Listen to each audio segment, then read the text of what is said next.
Welcome to our channel. Today we how to authenticate with Telestream Wirecast for streaming edits, full guide step by step clearly. Begin by launching Telestream Wirecast on your computer. Once the application is open, navigate to the main interface. In the top menu, click on the Output option. Select Stream from the drop-down list.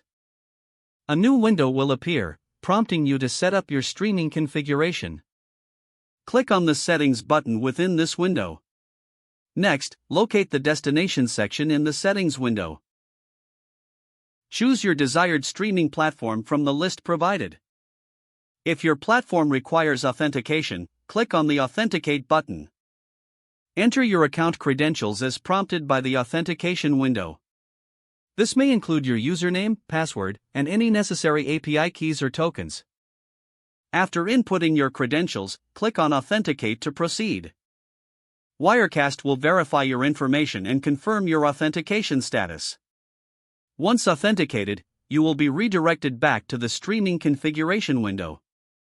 Here, you can adjust additional settings such as stream resolution and bitrate. After finalizing your settings, click OK to save your changes. Now, to initiate your stream, return to the main interface. Click on the Stream button in the upper right corner.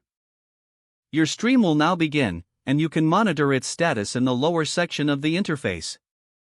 In case of any issues, you can review the error logs by accessing the window menu.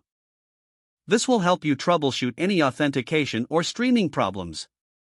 With successful authentication, you are now ready to create and manage your live stream edits with Telestream Wirecast.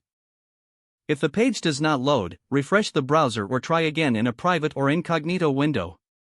Make sure you are using the correct email address, then retype it carefully to avoid small typos. If your password is not accepted, use the reset option and create a new strong password you can remember. Check your spam folder for verification or security emails, then complete any requested confirmation steps.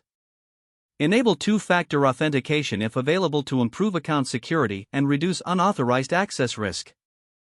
After signing in, review your profile details so your contact information and settings are accurate and current. Don't forget to like this video and subscribe to our channel for more step-by-step tech guides.